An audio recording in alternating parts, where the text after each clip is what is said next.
She the star as India complete a 3-0 sweep. Vaibhav Suryavanshi struck his second half century of the series.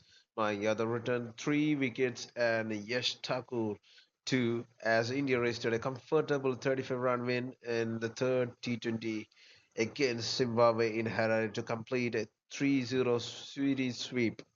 The win meant that India continued to hold their position on the top of the T20 rankings, having lost the spot during their series loss against England. Batting first on a slow surface, the same one as the second T20, India lost Abhishek Sharma early, but Suryavamshi and Ishan Kishan added 75 runs or 50 balls for the second wicket. Suryavanshi fell for 81, but the contributions from Shreyas Iyer, 27 of 18, and Ringu Singh, 25 of 14, took India to an above par 192 for 5. In replay, Zimbabwe were never really in the chase, buying removed Brian Bennett with the first ball of the match for the second time in the series, while Thakur struck twice and 2 balls to hurt the hosts in the power play. Ryan Burr, 54 not out, and Wellesley Madhuvere, 28 were the only major contributors as Zimbabwe were restricted to 157 for 7. Mayank was once again rapid, picking up 3 for 29, while Thakur returned 2 for 45. While most things went to plan for India, the shoddy feeling was under the microscope again. They dropped 5 relatively straightforward catches, 3 of Thakur's bowling alone, something which has become a theme in recent times.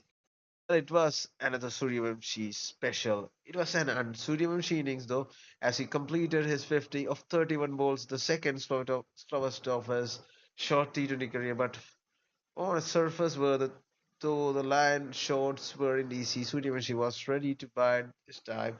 Abhishek became blessing Uzarbani's victim for third straight game, edging a full bat to the wicketkeeper to end his tour with scores of 1-8-2, but Suryavanshi was up and away. He began his innings with a fortunate thick outside edge of Sikandar Rasa before going over covers in the opening over. Zerbani, with his height generating the awkward bounce and angle to trouble Suryavanshi, but he still managed to smoke a gigantic pull over the deep square leg and a four past the deep third of him. Even when Brad Evans and Newman Naimuri went full to Suryavamshi, he got into great positions, opening the face of the bat to steer the ball or generating enough power on the up punches and the V. Suryavamshi did slow down post the power play, but a 103-meter six of Raza and a pull over the deep mid wicket of Mahadvere helped him move into 80s. It indeed a screamer from Evans running in from the long off to complete the catches inches of the ground to send Suryavamshi back for 81 of 49 balls, which included 8 fours and 4 sixes. You talk about the Zimbabwe's fight back, having conceded 78 in the first 7 overs, another 200 plus chase was in the offering for Zimbabwe, but the spinners strung a few quiet overs to limit the scoring. Kishan struck a laborious 29 of 26 and was undone by Skiddy Raza delivery.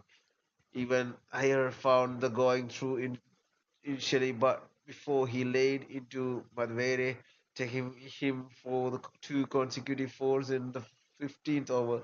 Evans' change of pace got the better of Iyer, and while Ringo struck 2 fours and a six, India only managed 40 in the last 4 overs. With the slower balls gripping, Evans picked up 2 for 41, but the chase of 193 was always going to be a stretch for the hosts. It was a deja vu for Bennett as Manning streamed in the first ball of the chase with a 147 kilometers per hour turn ball and caught as outside edge with an outswinger. The only difference between his dismissal in this game and the first was the position where he was caught. His thick outside edge hurried to the left of Suryavamshi at the first slip, who took a smart catch. Mayank was nice, unplayable. His pace hurrying both Ben Curran and Dion Marius. Thakur reaped the benefits at the other end, first with Myers shoveling a length ball meekly to bid off before the bowler took a spectacular catch, leaping to his left in his follow through to take out Raza for a golden duck. Ravi Bishnoi opening over and the last of the power play went for 13 as Zimbabwe reached 53 in the power play. Kishan dropped an absolute dolly after the power play and Kiran punished India by striking two fours later in the over. But Bishnoi soon ended the Kiran's stay on 20s with a reverse swat going wrong. Burl and Madhuveri got together when the record rate had already soared past 10 and over. Soon it crossed 12. They added 60 or 50 balls, but the chase was as good as done by then.